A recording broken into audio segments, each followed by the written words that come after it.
Hello students, let's see this question. The question says which one of the following is the correct statement? चार options दिए आपको, correct statement यहाँ से find out करनी है.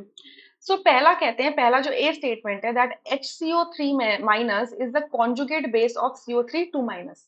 ठीक है, अब एक पहले कॉन्जुगेट एसिड बेस कॉन्सेप्ट समझ लेते हैं. ब्रॉन्स्टेड थ्योरी के according, Bronsted acid base theory के according conjugate acid base pair में सिर्फ एक हाइड्रोजन का डिफरेंस होता है. कॉन्जुगेट एसिड कब बनता है? जब कोई बेस प्रोटॉन को एक्सेप्ट कर पाता है. कोई सब्सटेंस जो कि एक बेस की तरह बिहेव करेगा और प्रोटॉन को एक्सेप्ट करेगा, तो रिजल्टिंग स्पीशी को कॉन्जुगेट एसिड कहेंगे.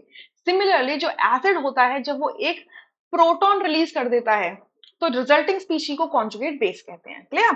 तो अगर मैं HCO3 एंड CO3 2 नेगेटिव के बीच में देखूं, तो यहाँ पर आप क्या देख रहे हो? HCO3 नेगेटिव है एंड CO3 2 नेगेटिव है. तो यहाँ पर जो डिफरेंस है वो कितने का है? एक H पॉजिटिव का है. ठीक है, तो इस स्पीशी ने क्या किया? प्रोटॉन को रिलीज कर दिया. तो ये क्या हो गया? बेस. सॉरी, ये क्या हो गया? एसिड. इसने प्रोटॉन डोनर है ना ये, तो ये हो गया एसिड. ये हो गया इसका कॉन्जुगेट बेस. मैं कॉन्जुगेट बेस को शॉर्ट में CB लिख रही हूँ. ठीक है, तो यहाँ पर क्या लिखा है? HCO3 is the conjugate base of CO3 2 negative. नहीं, ये गलत है, फॉल्स स्टेटमेंट है. हमें ये बोलना चाहिए कि CO3 2 negative is the conjugate base of HCO3 negative. ठीक है, तो ये स्टेटमेंट गलत है. बी में लिखा है NH2 negative is the conjugate base of NH3. एक बार देख लेते हैं. NH2 नेगेटिव है और यहाँ से ये NH3 बन गया, तो बैलेंस करूंगी मैं, तो यहाँ पे क्या कर दूंगे? प्लस H पॉजिटिव कर दोगे. तो NH2 नेगेटिव ने प्रोटॉन को एक्सेप्ट किया है, तो ये क्या हो गया? बेस. और ये क्या हो गया? Conjugate acid. Conjugate acid CN. Clear? तो यहाँ पे लिखा है NH2 negative is the conjugate acid of NH3. No, NH2 negative is the base of, ये ऐसे बोलेंगे NH3 is the conjugate acid of NH2 negative. तो ये भी गलत स्टेटमेंट लिखी है, ये उल्टी लिख दी है. ऐसे नहीं लिखना चाहिए था, इन्होंने इसको उल्टा लिख दिया है. क्लियर? सी में देखते हैं. H2SO4 is the conjugate acid of HSO4 negative. तो देखो H2SO4 और ये यहाँ से बना HSO4 नेगेटिव. हाइड्रोजन बैलेंस करने के लिए मैं यहाँ H प्लस लगा दूंगी. तो H2SO4 ने एक प्रोटॉन रिलीज कर दिया, तो ये H2SO4 क्या बन गया? Acid.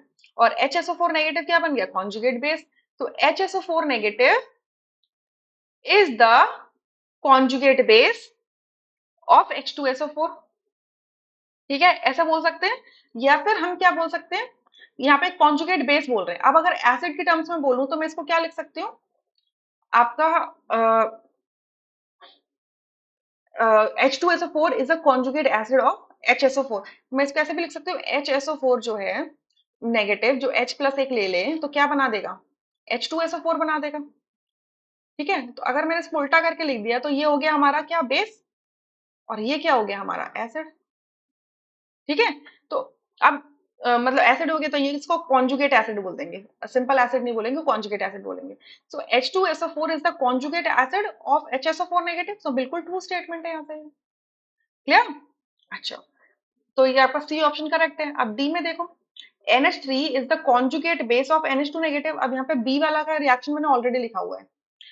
NH3 is the conjugate base of NH2 negative. अब देखो, इस रिएक्शन को अगर मैं यहाँ से देखूं, तो NH2 नेगेटिव ने एक प्रोटॉन एक्सेप्ट किया है, तो NH3 बन गया है. तो NH3 कॉन्जुगेट एसिड है. यहाँ पर क्या लिखा है? Conjugate base. तो इस वजह से ये क्या हो गया? फॉल्स स्टेटमेंट हो गया. सो डी ऑप्शन भी नहीं हो सकता. So only C option is the correct answer. Rest are incorrect. I hope you understood. Thank you.